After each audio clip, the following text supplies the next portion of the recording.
Salut Sophie. Salut Florian. Et salut Michel. Bonsoir Florian. Et bienvenue à tous et à toutes dans ce nouvel épisode du Courrier de la Sterne, un épisode à 3, cela signifie un épisode particulier, et aujourd'hui on parle de martinet.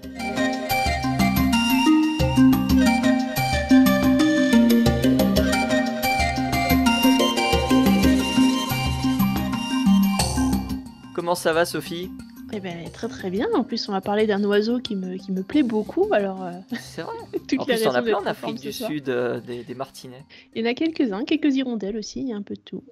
Peut-être qu'on pourra apprendre la différence ce soir d'ailleurs entre les deux, ça pourrait être bien. Ah, ça peut être effectivement une très bonne idée.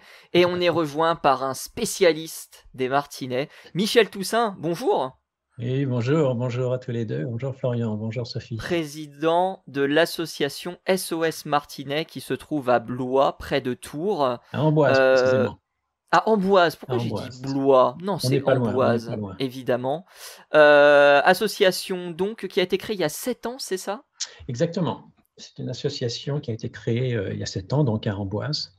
C'est la rencontre en fait d'amis anglais qui étaient eux passionnés par les martinets. Et c'est à l'issue de cette rencontre, en les rencontrant, qu'on s'est intéressé à cet oiseau effectivement vraiment extraordinaire, vraiment atypique, si je puis dire. Absolument. Et c'est suite à cette rencontre qu'on a décidé de formaliser un petit peu, notre passion pour cet oiseau. Et nous avons créé une association qui s'appelle donc SOS Martinet. C'était en juin 2017, précisément. Donc il y a grosso modo il y a 7 ans.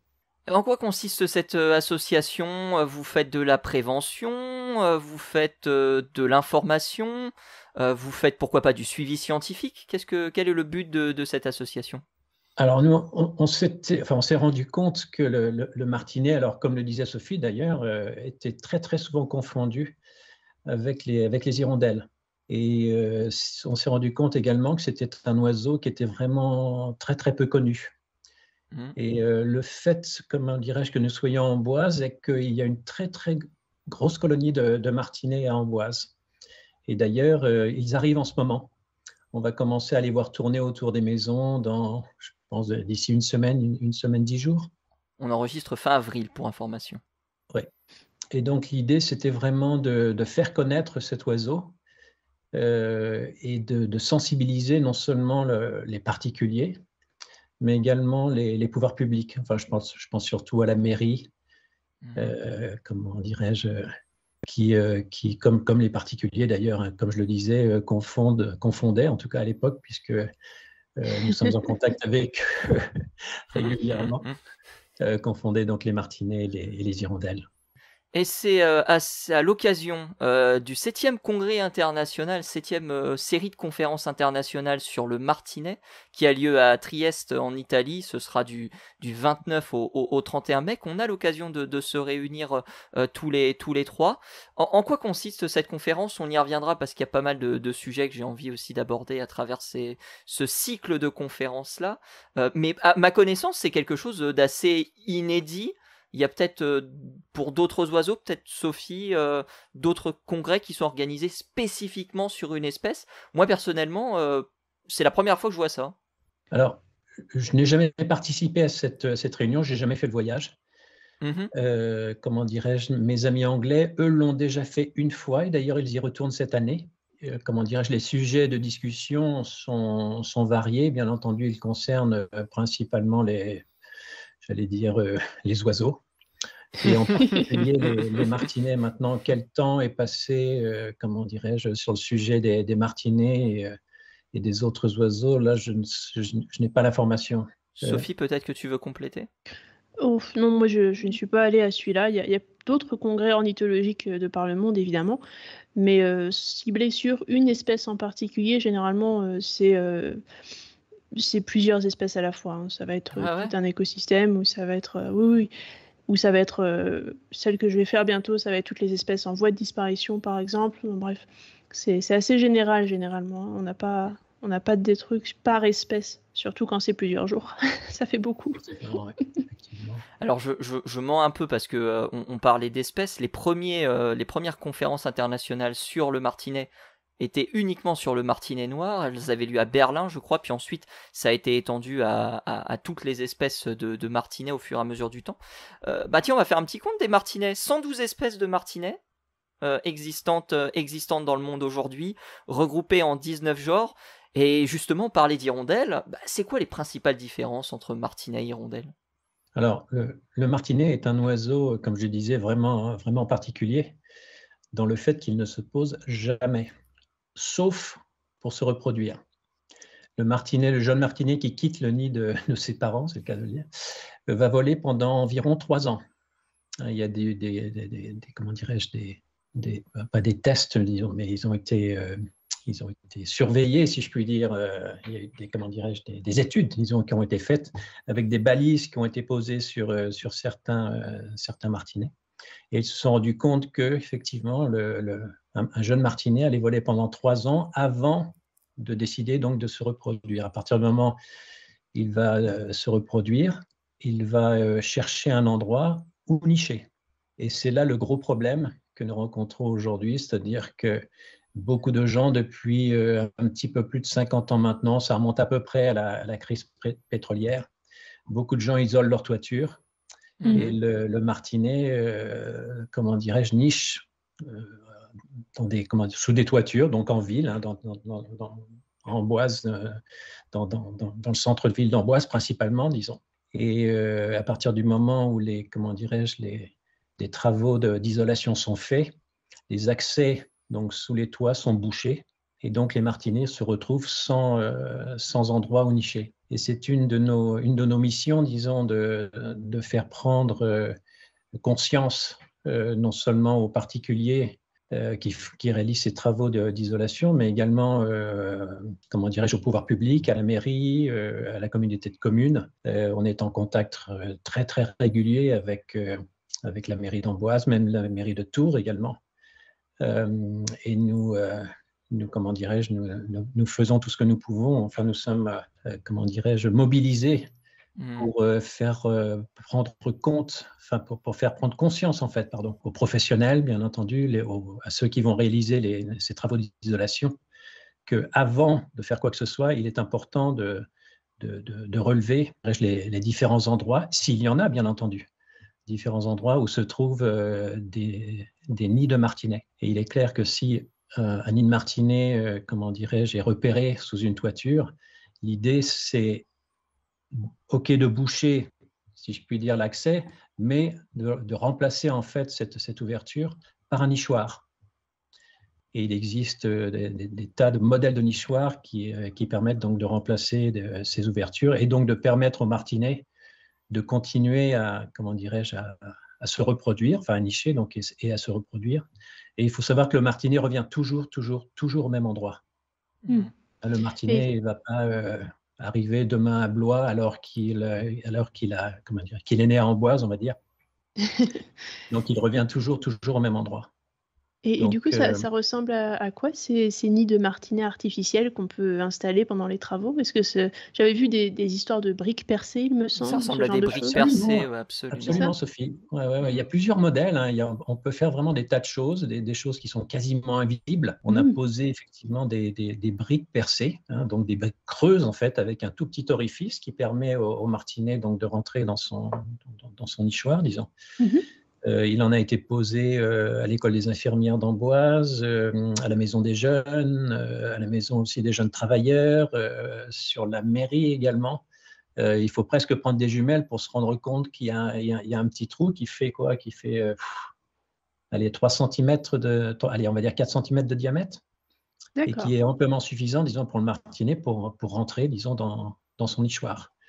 Il y a des nichoirs qui sont plus, j'allais dire, traditionnels, qui sont faits en bois. C'est une sorte de boîte à chaussures, si je puis dire, avec un trou. Ils sont faciles à réaliser. Il y a des plans sur Internet. Il y en a à gogo, si je puis dire. Donc, ils sont vraiment très, très faciles à utiliser. Quelques planches de bois, une scie, des clous, des vis. Et puis, on peut aisément poser un nichoir, disons, sur son mur. Ces nichoirs, on peut les trouver, on peut les fabriquer soi-même. Vous parliez de fabrication. Oui. Est-ce qu'il y a un site sur lequel on peut aller pour en acheter un? Peut-être chez vous aussi, carrément? tout à fait, le site de la LPO, aussi simplement que cela. Okay. Il y a d'autres sites, comment dirais-je, chez des spécialistes de jardinage. On trouve également, disons, quelques modèles, mais autant faire travailler, enfin, autant les acheter, si je puis dire, à la LPO. En plus, on fera une bonne action. Mais sinon, ils sont vraiment très faciles à réaliser, hein, comme je le disais. Quelques planches de bois, moi, j'en ai fabriqué quelques-uns. J'en ai installé une trentaine autour de ma maison, pour tout vous dire. Ah oui, c'était une bonne ils colonie. ont été occupés quasiment immédiatement. Hein, d'où comment dirais-je, cette chasse aux nichoirs, comment dirais-je, que font les martinets, disons, chaque année. Hein.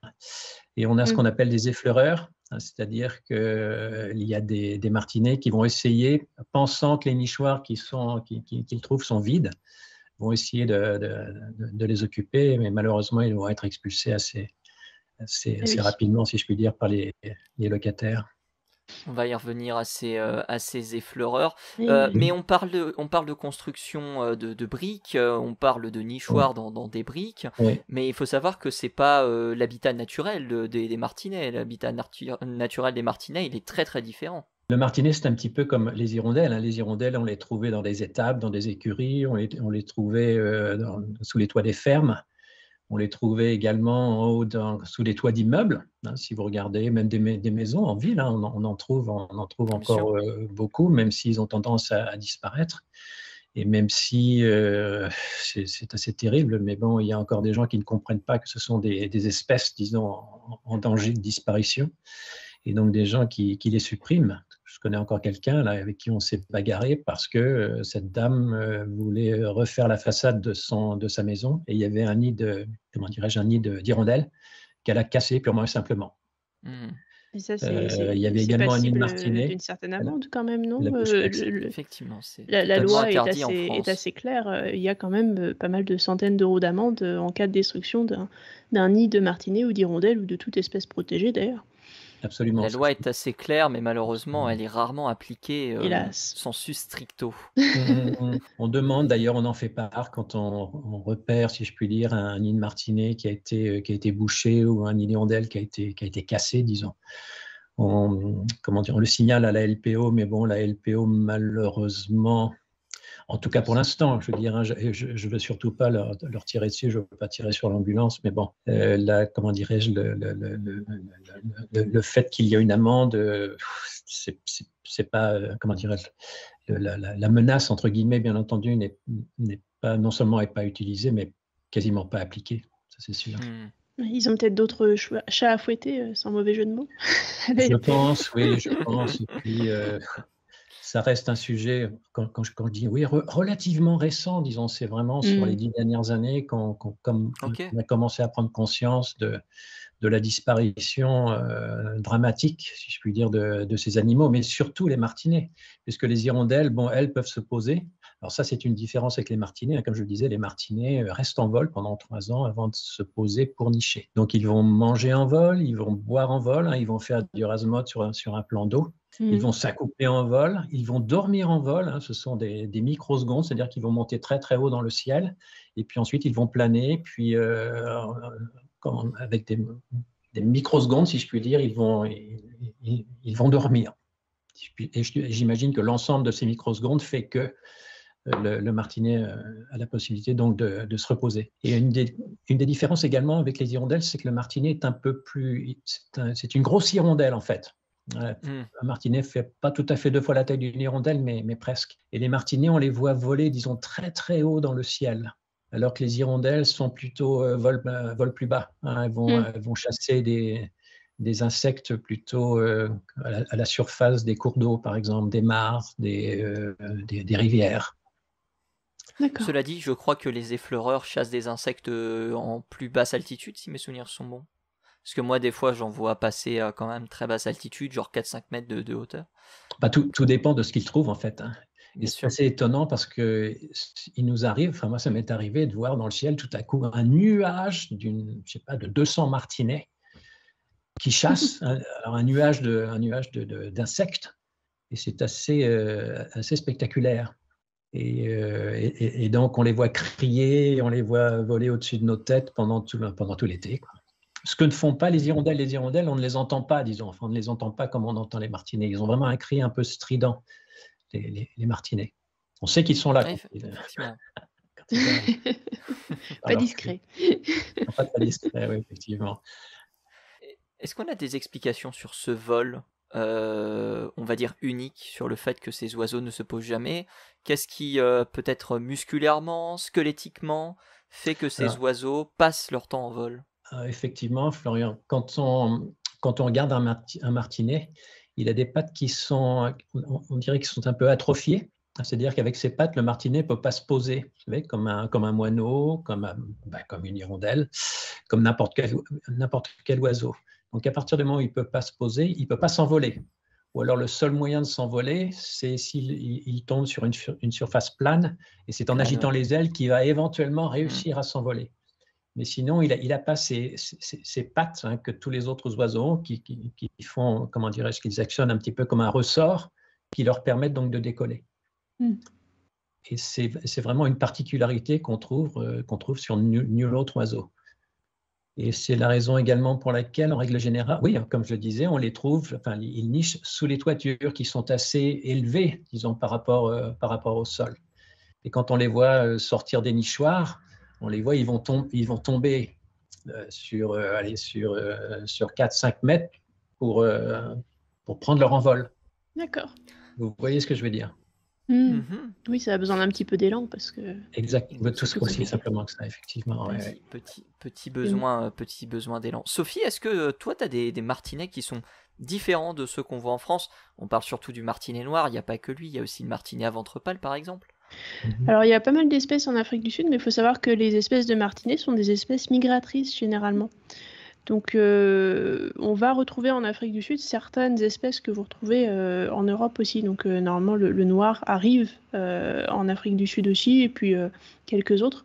Et on a quelques espèces un petit peu, pas endémiques de la région, mais qui sont plus spécialisées à l'Afrique, généralement, qui arrivent par chez nous aussi. Alors, en ce moment, elles sont en train de partir parce que les saisons sont inversées, donc chez nous, ils sont partis. Mais ils devraient arriver par chez vous, du coup, d'ici une semaine ou deux. Mais voilà. Mais sinon, oui, on a quelques espèces intéressantes, mais c'est plus ou moins la même chose au niveau de la description. On est sur des oiseaux qui sont assez sombres au niveau de la coloration, toujours dans les tons bruns, noirs, avec un petit peu de blanc de temps en temps, mais c'est assez rare. Et effectivement, c'est des oiseaux qui vont être un petit peu plus gros que des hirondelles. On a aussi par chez nous des toutes petites hirondelles qui sont vraiment minuscules, qui sont toutes petites, donc c'est assez facile de faire la différence entre les deux. Mais oui, on a quelques espèces en Afrique. Et puis on parlait de taille, mais il y a aussi la forme des ailes chez les martinets qui sont très particulières par rapport aux hirondelles. On a vraiment des ailes en forme de faux chez le martinet, ce qui permet de vraiment faire la différence assez aisément entre l'hirondelle et le martinet. Et on parlait du fait de ne pas avoir de pieds. Et ben l'ordre des apodiformes, c'est-à-dire l'ordre auquel appartient le martinet, signifie tout simplement sans pieds. Si on décortique en grec le terme apodiforme, effectivement c'est apode, et apode ça veut dire sans pieds, ce qui aura d'ailleurs causé quelques petits soucis au martinet qui était considéré comme un oiseau de mauvais augure, mais on y reviendra un petit peu plus tard. Exactement. Et ils sont d'ailleurs souvent assez noirs. Les hirondelles ont souvent le ventre blanc. Après, corrigez-moi si je dis une bêtise, mais souvent les martinets sont beaucoup plus sombres au niveau de la coloration que les hirondelles. Alors après, ça dépend. J'ai quelques espèces. Ouais, c'est ça. Là, je suis sur Birds of the World, et effectivement, on a quand même quelques espèces où on a ce blanc qui est quand même très présent. Neafrapus notamment, qui contient 2 espèces, qui a vraiment un blanc très très présent sur le ventre.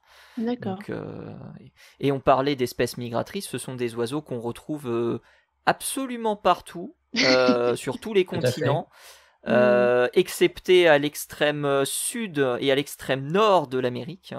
On les retrouve pas non plus en Afrique du Nord. Ce sont des oiseaux qu'on ne trouve pas en Afrique du Nord. Non, le climat est pas propice. Ouais, absolument. Voilà.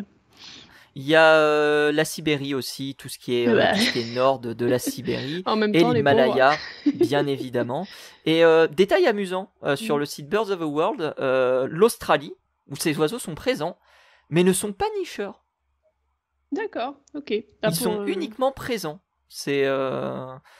Donc c'est assez intéressant. Et en Afrique du Sud, Sophie, il ne niche pas non plus? Si, il niche. Notamment, nous Niche, avons ouais. le martinet du Cap qui niche par chez nous. Je ne sais pas si vous D'accord. connaissez. Petit oiseau qui est vraiment tout noir. Enfin, petit, il est assez gros quand même celui-là, mais il est vraiment tout noir et normalement, il niche D'accord, par j'en ai chez nous. entendu Donc, parler, effectivement, oui. voilà. Très bel oiseau d'ailleurs. Une queue assez courte, mais très, très jolie à observer. Et les martinets ont quand même un vol, c'est assez incroyable. Les pirouettes qu'ils sont capables de faire en vol, ça m'a toujours fasciné. Ah, c'est extraordinaire. Il y a le toilettage chez le martinet qui est incroyable, qui dure à chaque Oui. fois 2/10 de seconde. Mhm. C'est un truc qui est à peine perceptible à l'œil nu parce que ça va tellement vite, mais c'est quelque chose d'assez fantastique. Le vol du martinet et Tout à toutes les fait. prouesses qu'il est capable de faire. On parlait du fait de dormir en vol. Sophie, est-ce qu'on peut rentrer dans le détail sur le fait de pouvoir dormir en vol? On l'avait un peu évoqué, je crois, avec le Oui, manchois jugulaire, c'est ça. mais c'était plus long, puisque bon, ça durait 3-4 secondes, donc c'était pas forcément très long non plus. Mais est-ce qu'on peut rentrer dans le détail? Est-ce qu'on a des explications sur comment ça fonctionne? Alors, on n'en a pas beaucoup parce que, comme tu l'avais précisé lorsqu'on avait fait l'histoire du manchot jugulaire, ce genre d'étude finalement est assez récent et on n'a pas beaucoup de, comment dire, de données, notamment sur le martinet. Il faut imaginer quand même qu'arriver à mettre des capteurs sur un oiseau qui vole à cette hauteur-là et arriver à déterminer quand est-ce qu'il dort, ça va être compliqué. Mais du coup, pour arriver à comprendre un peu comment ça fonctionne, du coup, il nous faudra un peu plus de données. Mais on sait que beaucoup d'animaux, et notamment les oiseaux, sont tout à fait capables de faire des micro-siestes et qu'ils peuvent, grâce à ces micro-siestes, avoir suffisamment d'énergie pour tenir la journée. Et c'est aussi, on suppose, c'est un des mécanismes qui servent aussi pendant la migration de pas mal d'espèces d'oiseaux qui leur permet de voyager plus longtemps sans avoir besoin de se reposer autant que d'habitude. Voilà. Mais pour savoir exactement comment ça fonctionne, pour le moment, on n'a pas grand-chose. Et là, Et il y a quelque chose qu'on dit, à moins que Michel veut rajouter quelque chose. On a quelques données, mais bon, c'est pas très très précis, disons. On disait tout à l'heure que ils ont réussi à équiper, enfin des ornithologues ont réussi à équiper, disons, quelques martinets avec des balises afin de pouvoir les suivre dans leur migration. Mais ça s'arrête là, quoi. On connaît leur destination, on connaît comment dirais-je, les différents pays, les différents continents donc ils vont traverser, mais on n'en sait pas vraiment plus.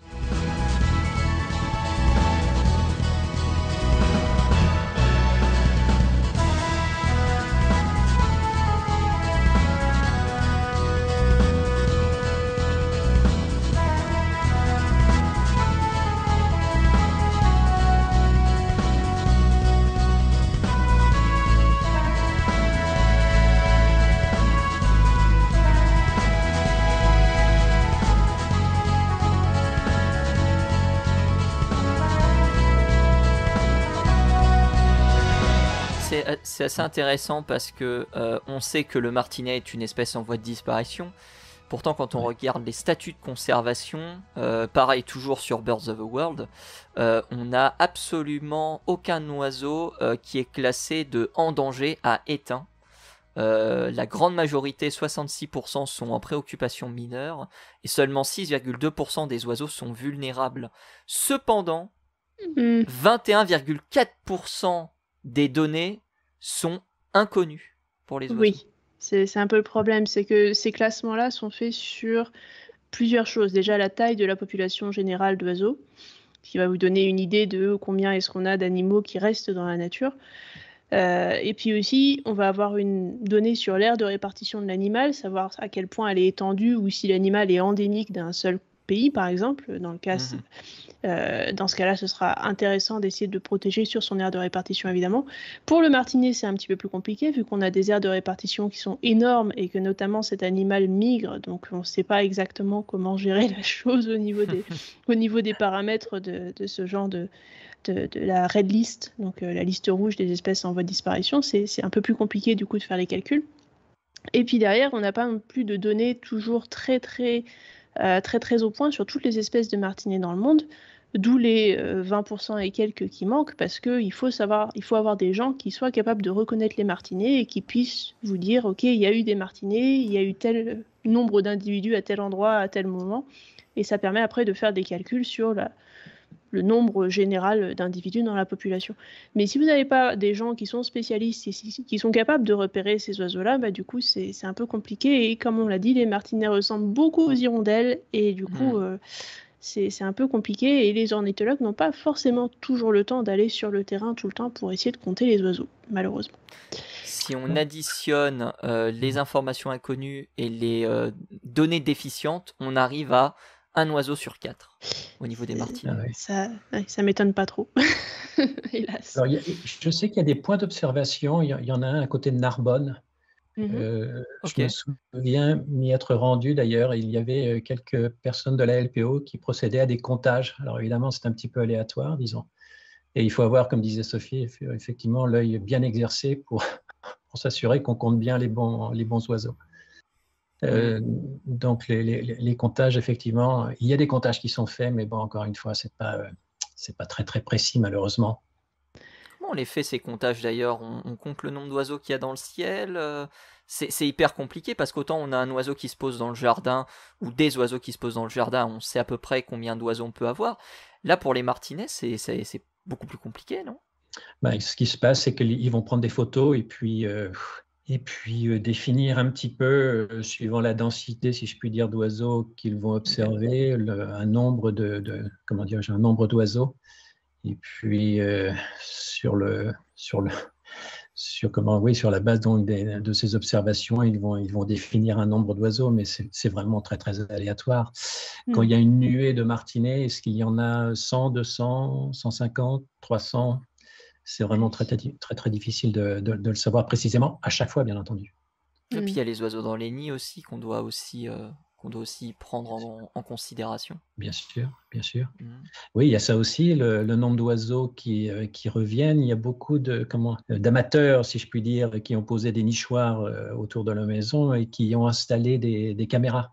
Et ça permet de suivre ces oiseaux d'année en année et de constater, enfin de voir en tout cas les naissances. Et donc ça aussi, c'est un moyen de comptage qui n'est pas non plus hyper précis, mais bon, ça nous donne un petit peu une idée du nombre de martinets qu'on peut dénombrer, quoi. On peut parler justement de la nidification, comment ça se passe, combien d'œufs sont pondus, quel est le taux d'envol des jeunes, parce que je crois qu'on a ce genre d'informations-là sur les martinets.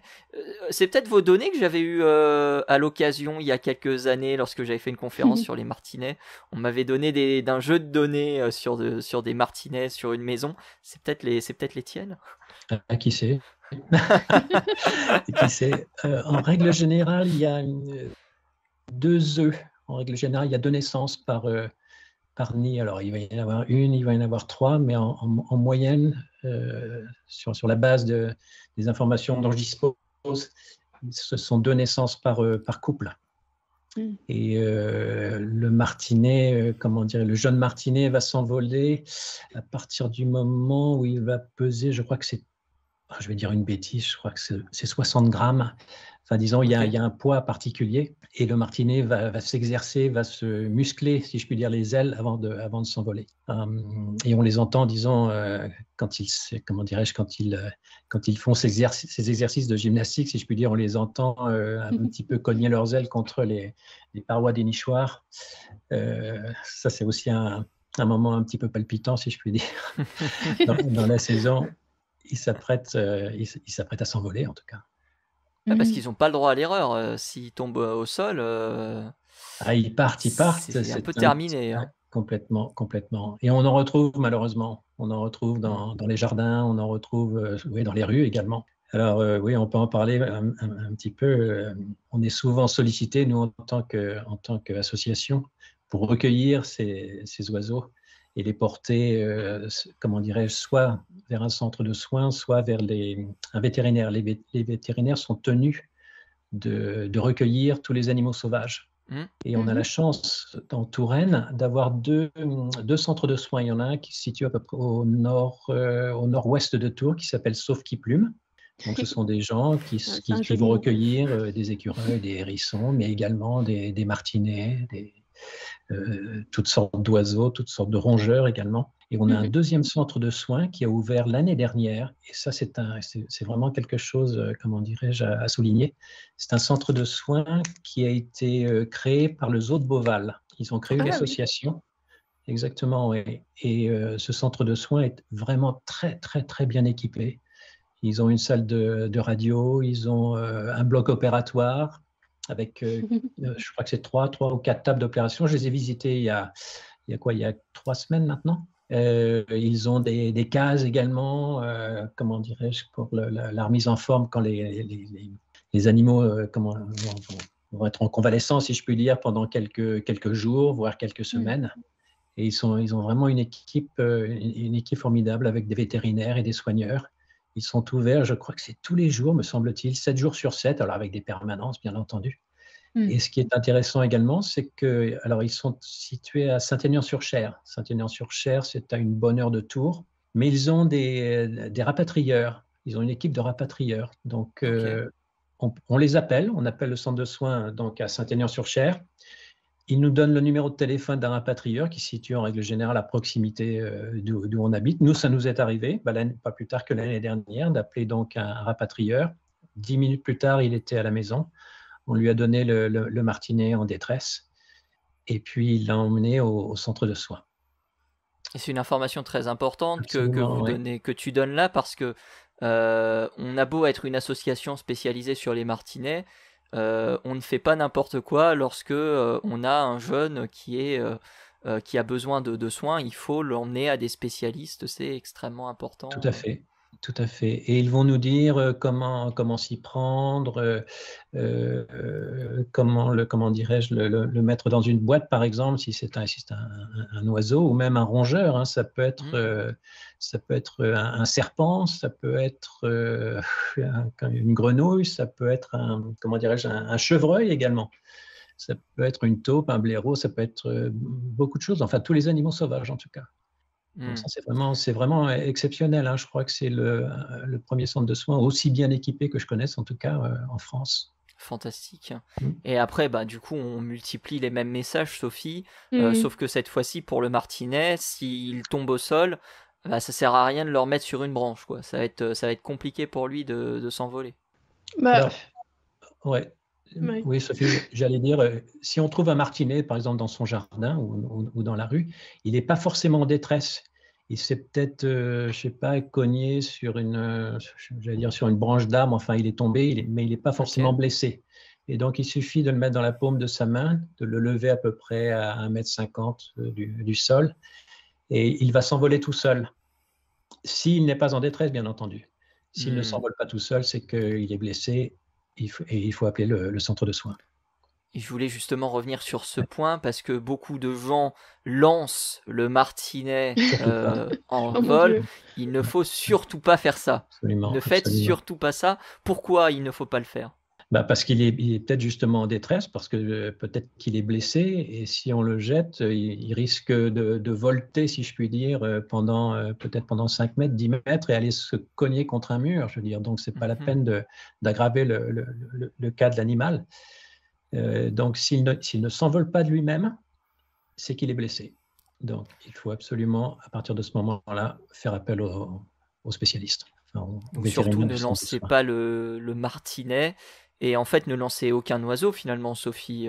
Oui, non. Si c'est n'importe quel animal, c'est la même chose. Vous avez une patte cassée, on ne va pas vous demander de courir là tout de suite. Pour un oiseau, c'est pareil. Vous n'allez pas le lancer en l'air. S'il a une aile cassée, vous imaginez un petit peu les dégâts s'il retombe. Donc non, ne lancez rien, surtout. Je le dis parce que c'est quelque chose qui se voit souvent, hein, malgré tout. Mais tout à fait, Florian, tout à fait. Et c'est pour ça que il faut que les gens arrivent à comprendre que le martinet, c'est pas une hirondelle. Le martinet, il a des particularités qui lui sont propres. Et une de ces particularités est qu'il ne se pose pas, en fait. Donc, il n'a pas les moyens de repartir, comme on le disait, on l'expliquait tout à l'heure. Et il y a une autre particularité, parce qu'on dit souvent ça, c'est les oiseaux ne dorment pas dans leur nid. Les hirondelles, lapsus. Les martinets, si, apparemment. dorment dans leur nid, les martinets? Ah, tout à fait, oui. Tout à fait. Tout à fait, on les a observés. Hein. Ils dorment dans leur nid, ils se reposent, tout simplement, et ils couvent aussi, bien entendu. Parce que habituellement, les oiseaux se perchent sur une branche loin des nids lorsque la nuit tombe, mais pas le cas des martinets. Et d'ailleurs, j'ai appris par une étude qui malheureusement n'est pas disponible, mais on vous mettra bien évidemment les liens dans la description, que ces oiseaux étaient capables visiblement de torpeur pour économiser de l'énergie. Voilà. On en parle un peu, Sophie, de temps en temps, en rigolant.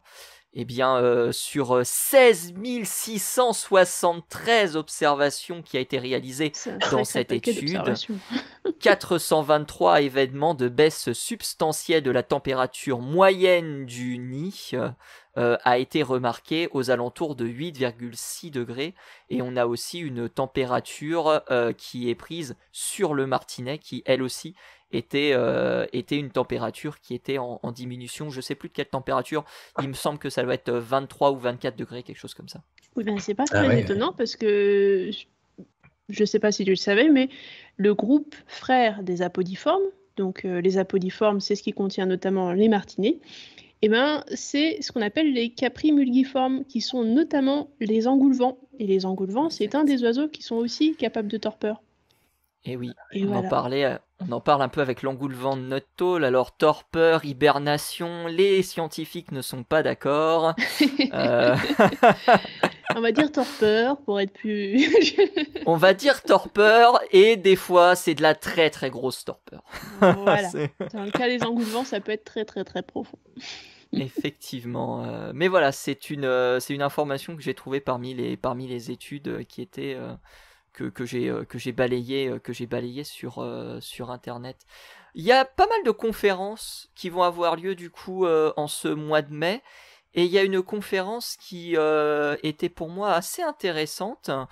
C'est la relation entre l'hirondelle. Je vais y arriver, je vous assure. Tu vas y arriver ce soir. Entre le martinet et les conditions météorologiques dans la ville de Tolède. Et c'est une question que j'ai envie de poser du coup à Michel. Les martinets, comment ils font pour anticiper les conditions météorologiques? Très bonne question. Alors, ce que je sais, c'est que quand on a un orage, quand le temps tourne à la pluie, ils vont monter très très haut en fait. Donc, ils vont voler au-dessus des nuages, il ne faut pas exagérer, mais ils vont monter très, très haut pour justement éviter, encore une fois, d'après ce que je sais, les intempéries. C'est comme, comment dirais-je, quand ils dorment, ils montent très, très haut dans le ciel, la nuit d'ailleurs, ils montent très, très haut dans le ciel et ils vont planer et redescendre, si je puis dire. Je n'ai pas plus d'informations sur ce sujet. Il y a encore des informations qu'on a trouvé, Sophie, ou c'est vraiment un champ on en parlait assez rapidement de la météorologie dans un précédent et récent épisode où on parlait des ouragans et de la griffe fauve. C'est encore tout un champ de possibilités à évaluer. Complètement. Ça, on ne sait pas trop comment ils font.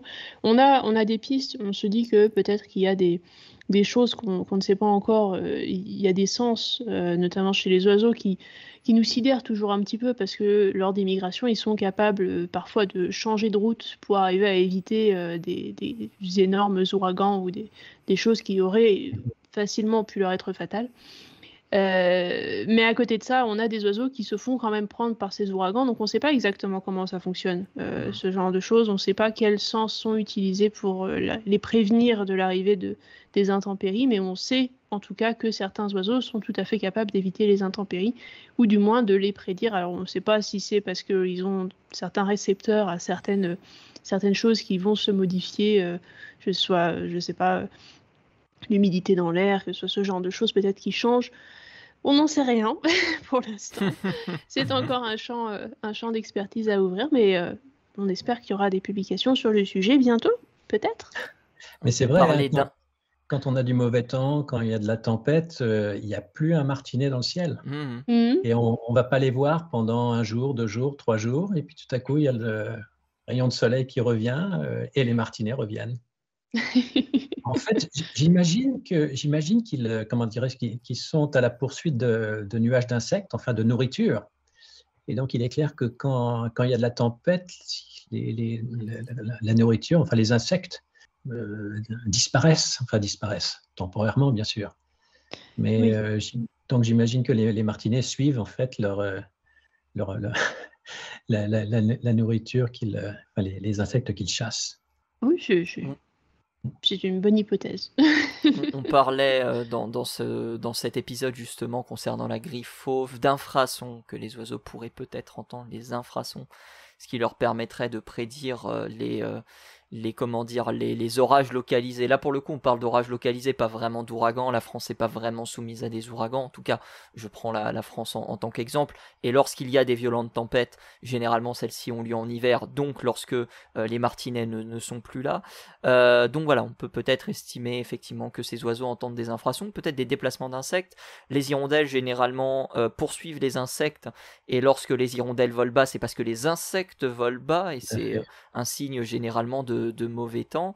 Et d'ailleurs, pour continuer sur le mauvais temps, parce que il y a des choses à voir, je crois que c'est au Pays de Galles ou en Écosse où cet oiseau agit comme une girouette météorologique, et lorsqu'elle vole bas, ça signifie que la pluie est proche.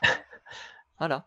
Tout à fait. En France aussi, je crois qu'on a ce genre de petites phrases qui disent que les hirondelles volent bas, il va pleuvoir. Exactement. Et là, on a l'équivalent pour les martinets ici.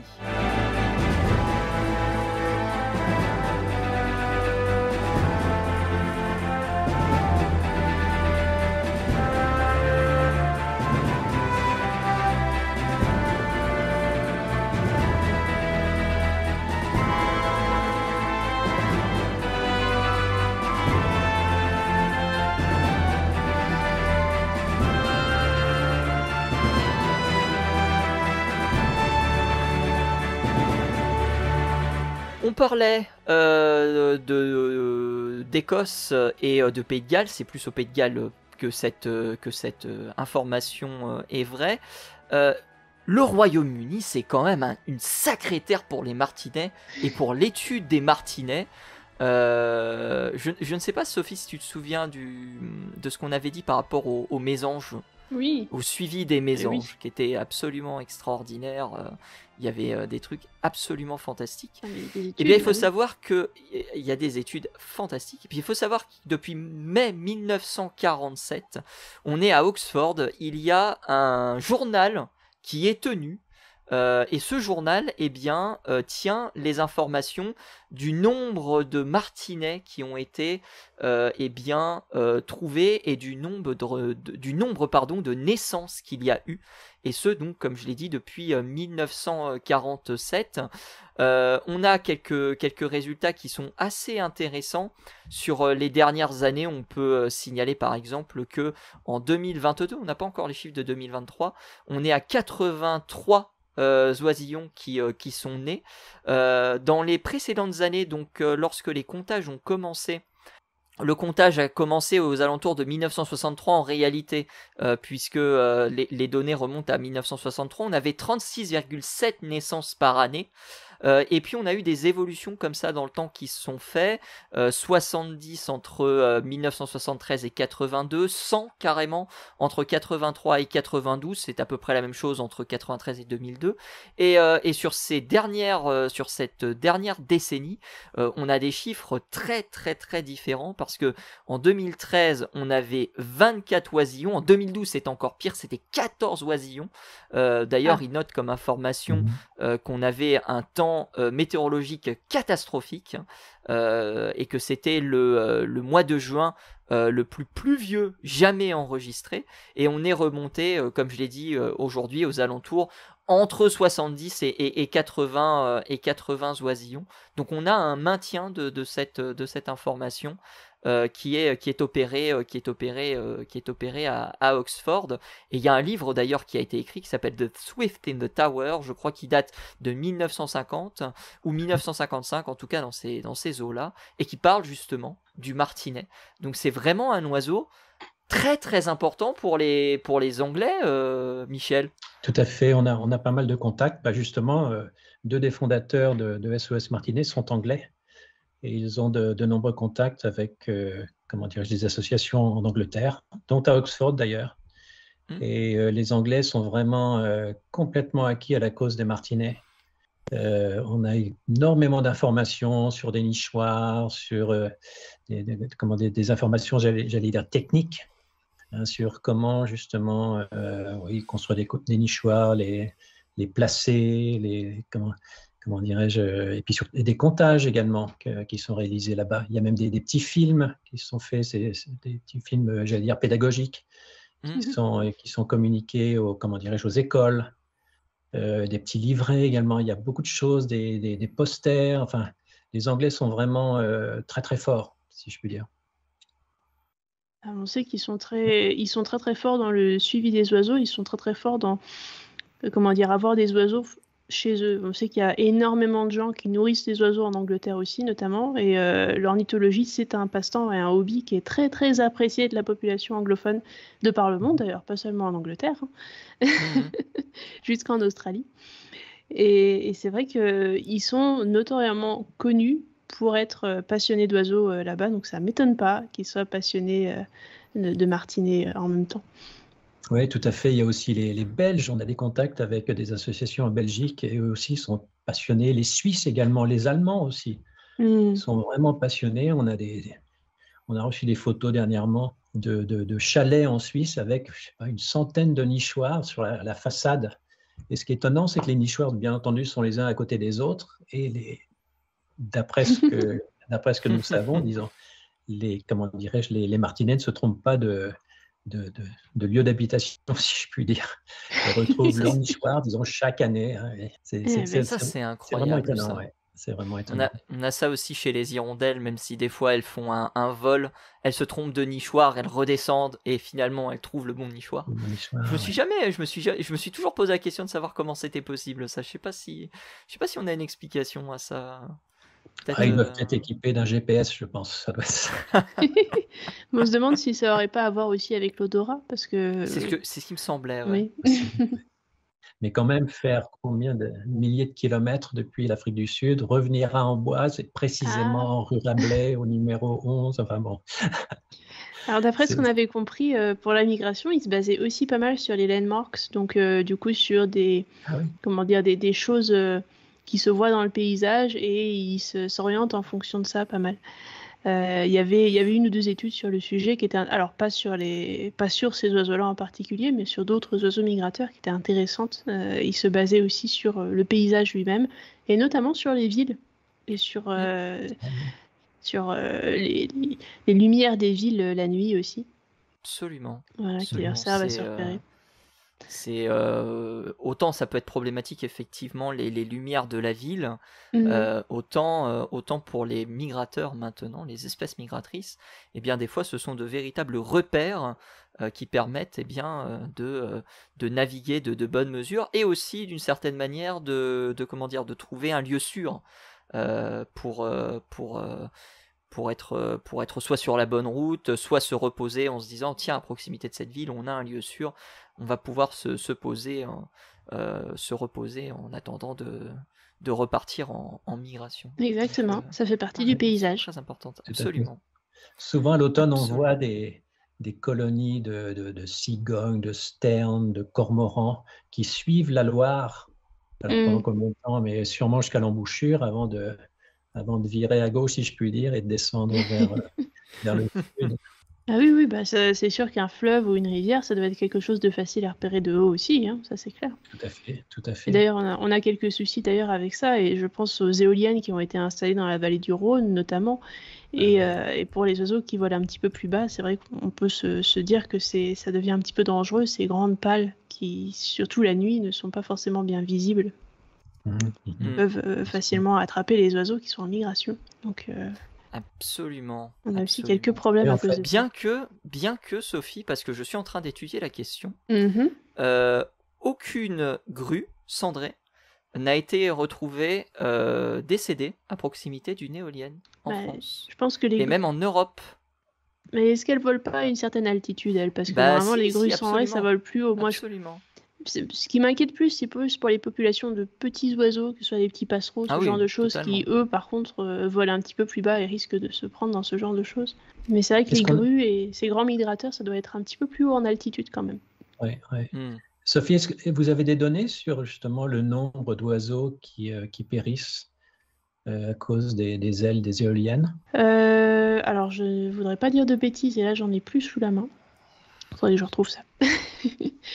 Mais on sait qu'il y a pas mal d'oiseaux qui malheureusement en sont victimes, parce qu'il suffit de... Il y avait des études qui avaient été faites sur la quantité de cadavres retrouvés au pied des éoliennes. Alors on ne sait pas si c'est des oiseaux qui étaient migrateurs ou pas, mais on sait qu'en tout cas, au moins dans le voisinage de l'éolienne, ça a une certaine incidence, et notamment sur des rapaces, et sur un petit peu tout ce qu'il y a autour de toute façon. Aux États-Unis, je crois qu'on est aux alentours de 300 000, il me semble. Ce qui est très très loin des chats, c'est 2 milliards les chats. Oui, mais c'est juste répertorié en plus, donc on ne sait pas si c'est effectivement... Ces chiffres sont soumis à caution. Absolument. Toujours réflexion. Et puis après, il faut rajouter... Effectivement, il faut rajouter les lignes électriques. On a beaucoup de vautours des lignes électriques, notamment, qui sont grillées tout simplement. C'est pas très beau à voir. Enfin bref, il y a plein de choses dans le paysage. Les éoliennes n'en sont qu'une de plus, hélas. Petit fact, petit fait intéressant de ces découvertes d'Oxford. Un couple de martinets peut attraper jusqu'à 20 000 insectes par jour. Moi, je dirais, pour pallier à la crise du logement chez les martinets, et en plus, pour faire en sorte que vos soirées d'été soient bien tranquilles et sans moustiques, encouragez les martinets à venir nicher chez vous. N'hésitez pas. Absolument. Insectes et araignées d'ailleurs, pour la petite histoire. Et sur 12 nids d'oisillons, enfin 12 nids en fait où il y a des oisillons dedans, on a trouvé jusqu'à 300 espèces différentes d'insectes qui étaient mangés. Ah oui. C'est énorme. Impressionnant. C'est bien. Incroyable. Quand ils nichent, c'est clair qu'ils sont en constante alimentation, si je puis dire, de leur progéniture. Donc ils chassent tout le temps. Et c'est pour ça que ça nous arrive de ne pas les voir pendant quelques jours, parce qu'ils vont suivre en fait les nuages d'insectes qui circulent, comment dirais-je, au-dessus de la Loire, au-dessus des cours d'eau, au-dessus des mares, des étangs. Et on a des photos d'ailleurs de parents de martinets, la gorge pleine d'insectes qui reviennent au nichoir, disons, pour nourrir leurs petits. Quel boulot! Un travail à temps complet. Et la protection des martinets va parfois très loin. C'était le 5 février dernier, avec Anna Bourne-Taylor qui était accompagnée par Zach Goldsmith qui est un ancien qui est un ancien ministre, et l'objectif de la dame et de la personne qui l'accompagnait, c'était de convaincre de rajouter des nids de martinets. On a parlé de ces fameux nids en briques qui sont préfabriqués. Et cette personne a déambulé nue ou presque dans les rues de Londres pour pouvoir se faire entendre, avec juste quelques motifs de martinets couvrant les parties sensibles. C'était une dame qui avait déjà fait ça en 2018, où elle avait fait cette fois-ci du body painting, toujours.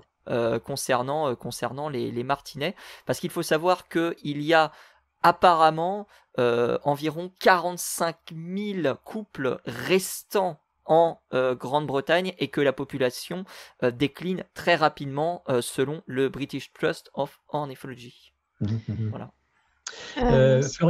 Florian, je voulais rajouter une toute petite chose, une différence en fait entre les martinets et les hirondelles.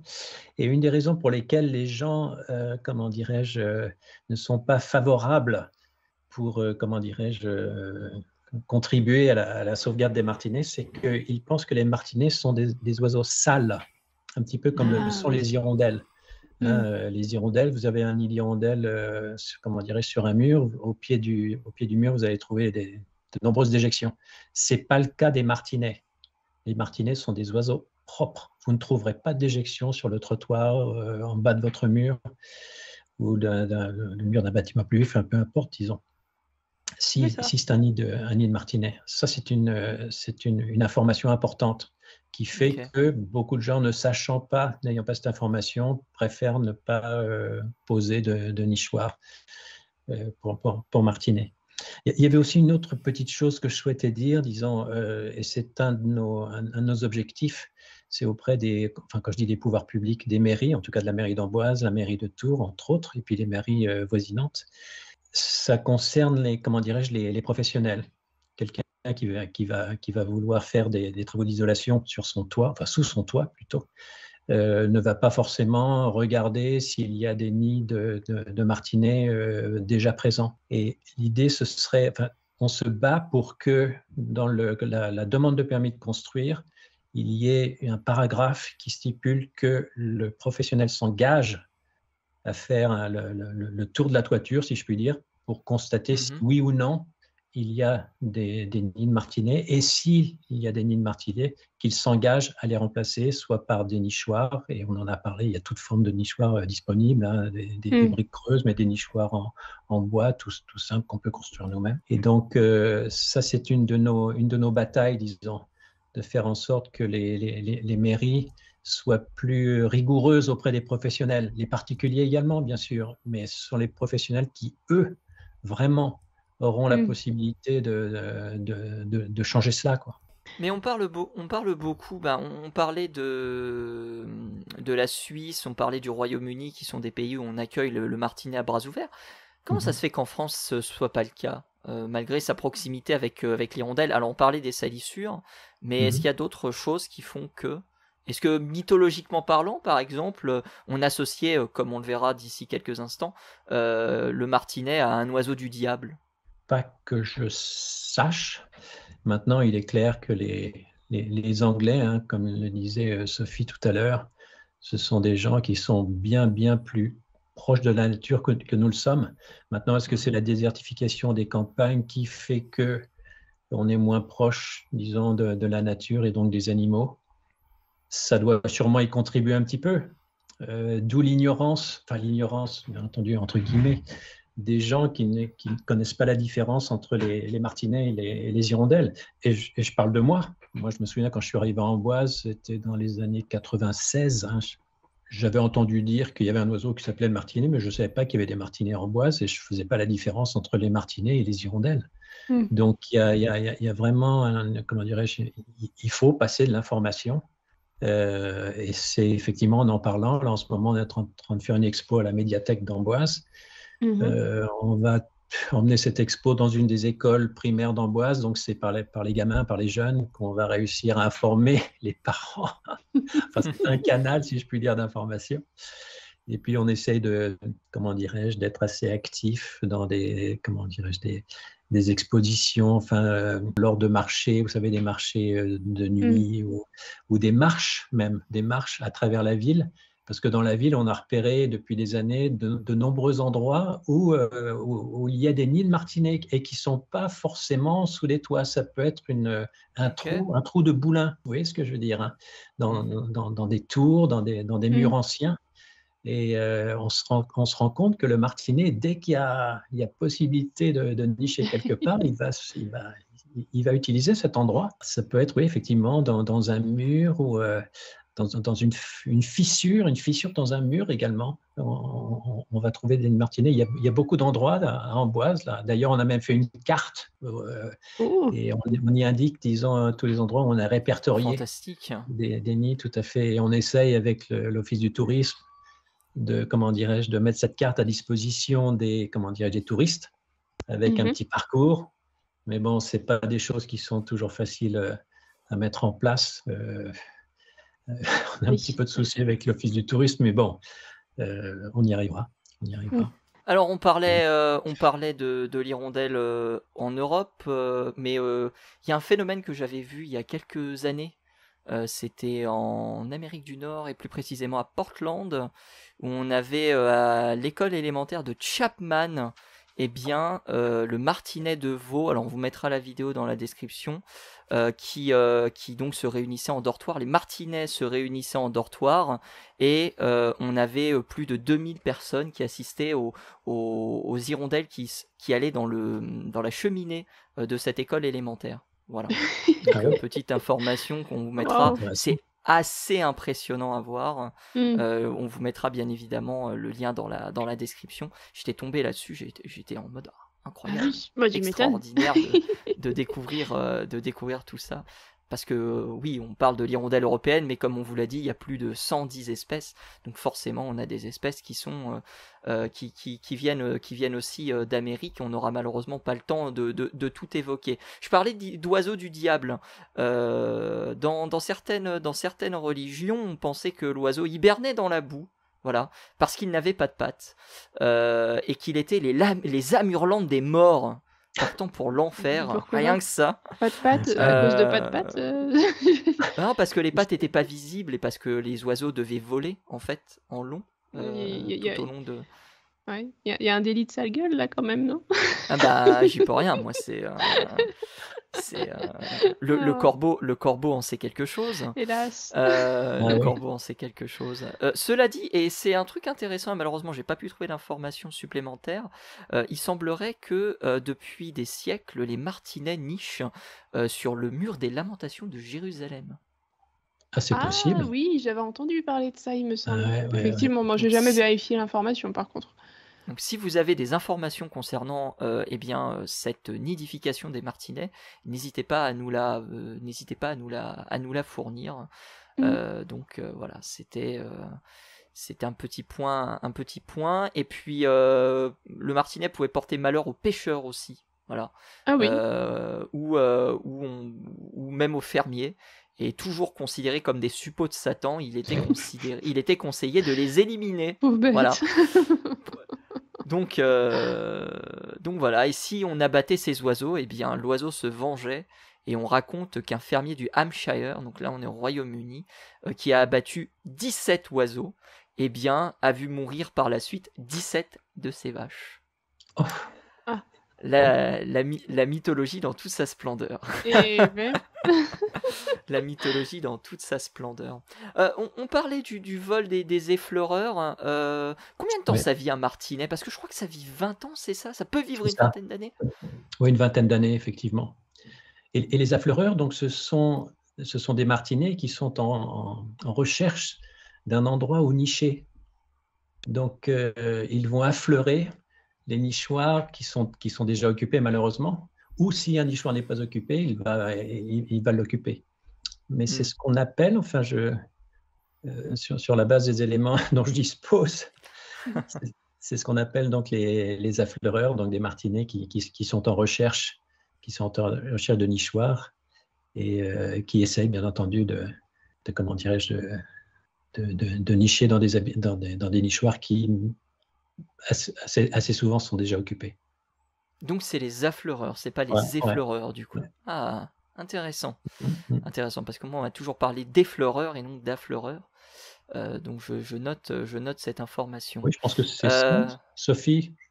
Ça me dit quelque chose, affleureur, j'avoue. Mais je dois peut-être confondre avec affleurement. Mais c'est totalement différent. On m'a toujours parlé d'effleureurs personnellement, mais après, je peux me tromper. Ça t'a vérifié quand même.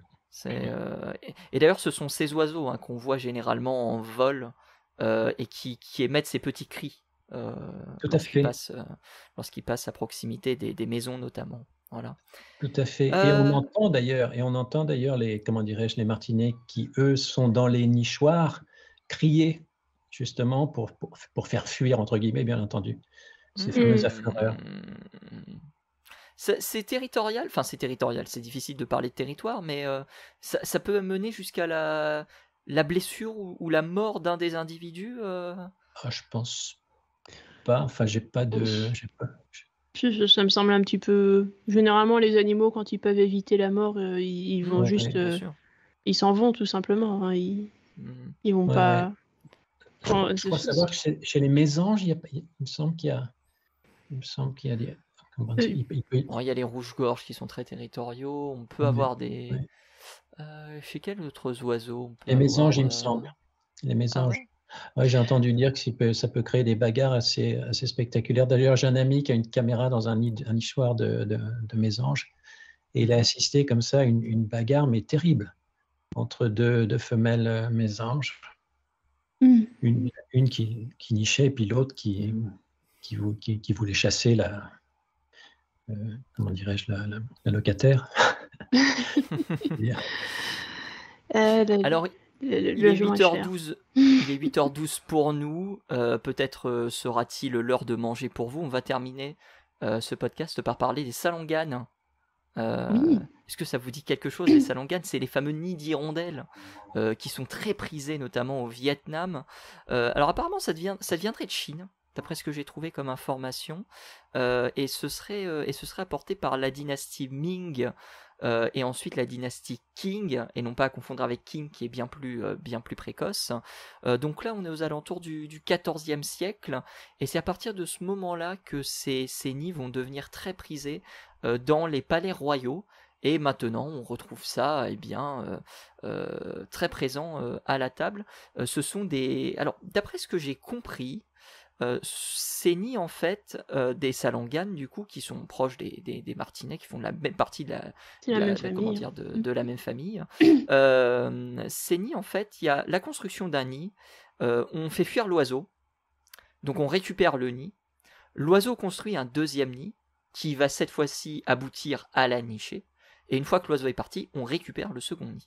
D'après ce que j'ai compris, c'est comme ça que ça fonctionne. Voilà. Donc les nids d'hirondelles, peut-être que vous en avez déjà goûté. Oui. La soupe au nid d'hirondelles, exactement. Voilà, la soupe au nid d'hirondelles, oui. J'en ai jamais goûté, moi, mais bon, il paraît que c'est délicieux. Et apparemment, il y a vraiment toute une répercussion économique qu'il y a eu en Chine, dans les pays limitrophes et notamment en Indonésie, et on vous fournira dans la description bien sûr un article, une étude de Claudine Salmon qui parle justement de cela, qui a été publié aux éditions Archipel, c'est en 2008, voilà, que ça a été fait. J'ai pas lu l'intégralité de l'article parce qu'il y avait beaucoup de choses à voir, mais il y aura énormément d'informations qui vous permettront d'en savoir plus sur les salanganes, qui d'ailleurs apparemment certaines utiliseraient l'écolocation comme les chauves-souris. D'accord. Ah bah c'est intéressant ça. Incroyable, hein. Incroyable. Pas mal. Promis, un jour on parlera d'écolocation dans le courrier Bastien. Il y a tellement d'oiseaux qui l'utilisent finalement que c'est intéressant en fait. On a tendance à penser que c'est juste les chauves-souris, mais c'est pas du tout le cas. Absolument. Pas du tout. Mais c'est vrai que les nids d'hirondelles, c'est quelque chose d'intéressant parce qu'on se dit... Alors, regardez pas les nids d'hirondelles qu'on a en France, hein, parce que les hirondelles qu'on a en France, elles font pas les nids de la même manière. Ça, effectivement, ne le mangez pas, n'essayez pas, ce n'est pas une bonne idée. Mais les nids de salangane, du coup, sont faits un petit peu différemment parce que là, l'oiseau va le construire uniquement avec sa salive, ce qui va être très différent des nids d'hirondelles qui sont construits avec plus de la boue et ce genre de choses, parfois des matériaux comme des petites feuilles, des plumes, ce genre de trucs qui vont être rajoutés à l'intérieur. Les salanganes, c'est pas du tout le cas. Donc, on utilise le nid qui est fait uniquement de salive durcie, en quelque sorte, et qu'on va ensuite mettre dans une sorte de soupe. Et il paraît que c'est très nutritif. Et évidemment, comme d'habitude, il y a plein de possibles usages, alors pas forcément culinaires, mais aussi médicaux derrière, pour de la médecine traditionnelle. Bon, voilà, vous y croyez pas, hein, mais moi, en tout cas, je vous dis, n'essayez pas d'en manger. Et d'ailleurs, c'est aussi un petit problème qu'ils ont, ces oiseaux-là, c'est à cause de l'utilisation de leur nid pour en faire de la soupe. Évidemment, ces pauvres oiseaux ont commencé à péricliter et ils se retrouvent maintenant à avoir quelques petits soucis et à être en danger. Alors, pas d'extinction directement, mais pour certaines espèces, elles sont menacées, vu qu'il y a plusieurs espèces. Absolument. Voilà. Eh bien, c'est sur ces quelques mots de cuisine. C'est rare qu'on parle de cuisine dans le courrier de la Sterne, mine de rien. C'est vrai. Bon appétit à tous. Exactement, bon appétit à tous. Merci beaucoup Michel Toussaint d'être venu dans cette émission. Est-ce que tu veux rajouter quelque chose ? Non, je pense qu'on a bien fait le tour. On a bien parlé du martinet. Je pense que les auditeurs auront une meilleure idée et sauront reconnaître maintenant un martinet quand ils en verront dans le ciel. Donc merci à toi, Florian. Eh ben, pas de souci. Merci beaucoup, Sophie. Est-ce que tu veux rajouter quelque chose ? Non, merci à toi. Pareil, merci à Michel pour sa participation. Michel, rappel de l'association. Où est-ce qu'on peut te contacter, contacter ? C'est SOS Martinet. On a un site internet, www.sosmartinet.com. On a un numéro de téléphone également qui est disponible sur le site internet. On a des plans pour ceux qui souhaiteraient construire des nichoirs. On a pas mal de photos. Enfin, il suffit de se connecter et vous aurez toute notre activité sur le sujet des martinets. Et nous, chers auditeurs, chères auditrices, vous savez où nous retrouver. Vous nous retrouvez bien évidemment sur YouTube, vous nous retrouvez sur toutes les plateformes de streaming, Spotify, Deezer, Apple Podcasts. Vous retrouvez bien évidemment Sophie dans Entracte Science, j'allais dire le courrier de la Sterne, évidemment. Vous la retrouvez dans le courrier de la Sterne. Vous la retrouvez donc sur Entracte Science, vous la retrouvez sur Twitch également. Bientôt peut-être des explorations ornithologiques. Oui. Sophie, dans ton jardin, on l'espère tous et toutes, incroyable. Et puis on te retrouve bien évidemment sur Twitter et sur Instagram @leplumeux. Merci à tous et merci à toutes. Et bon appétit du coup. Merci Florian, merci Sophie, bonne soirée.